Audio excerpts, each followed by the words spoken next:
എറണാകുളം ജില്ലയിൽ ഇന്ന് ബിജെപി ഹർത്താൽ. ദളിത് വിദ്യാർത്ഥിനി ആത്മഹത്യയ്ക്ക് ശ്രമിച്ച കേസിൽ നടപടി ആവശ്യപ്പെട്ട് സംഘപരിവാര സംഘടനകൾ നടത്തിയ മാർച്ചിന് നേരെയുണ്ടായ ലാത്തിചാർജിൽ പ്രതിഷേധിച്ചാണ് ഹർത്താൽ.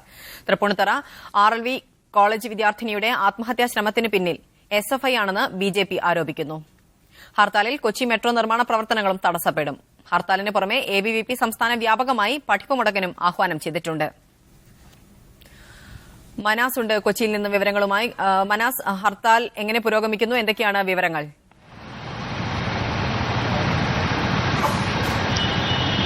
അപർണ, BJP അടക്കമുള്ള സംഘപരിവാർ സംഘടന ആഹ്വാനം ചെയ്തിട്ടുള്ള ഹർത്താൽ എറണാകുളം ജില്ലയിൽ ആരംഭിച്ചു. രാവിലെ 6 മണി മുതൽ വൈകിട്ട് 6 മണി വരെയാണ് ഹർത്താൽ. ഇപ്പോൾ നമ്മൾ നിൽക്കുന്നത് എറണാകുളം ജില്ലയിലെ തിരക്കേറിയ ഭാഗമായ ഇടപ്പള്ളി ജംഗ്ഷനിലാണ്. ഇവിടെ ഇപ്പോൾ സാധാരണ ദിവസങ്ങളിലെ പോലെ തന്നെ വാഹനങ്ങൾ ഓടുന്നുണ്ട്. KSRTC ബസ്സുകളും സർവീസ് നടത്തുന്നുണ്ട്. KSRTCയുടെ ദീർഘദൂര ബസ്സുകളും അതേപോലെ തന്നെ പ്രാദേശിക ബസ്സുകളും സർവീസ് നടത്തുന്നുണ്ട്. എന്നാൽ സ്വകാര്യ ബസ്സുകൾ സർവീസുകൾ നടത്തുന്നില്ല. ചില സ്വകാര്യ കമ്പനികളുടെ വാഹനങ്ങളും പോലീസ് സംരക്ഷണത്തോടെ സർവീസ് നടത്തുന്നുണ്ട്. കൊച്ചി മെട്രോയുടെ നിർമ്മാണ പ്രവർത്തനങ്ങൾ അടക്കം തടസ്സപ്പെടുത്തുമെന്ന് ഇന്നലെ BJP നേതൃത്വം പറഞ്ഞിരുന്നു.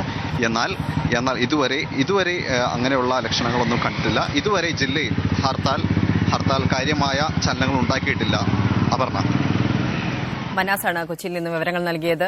ഹർത്താലിന് പുറമെ സംസ്ഥാന വ്യാപകമായി ABVP പഠിപ്പുമുടക്ക് സമരത്തിനും ആഹ്വാനം ചെയ്തിട്ടുണ്ട്.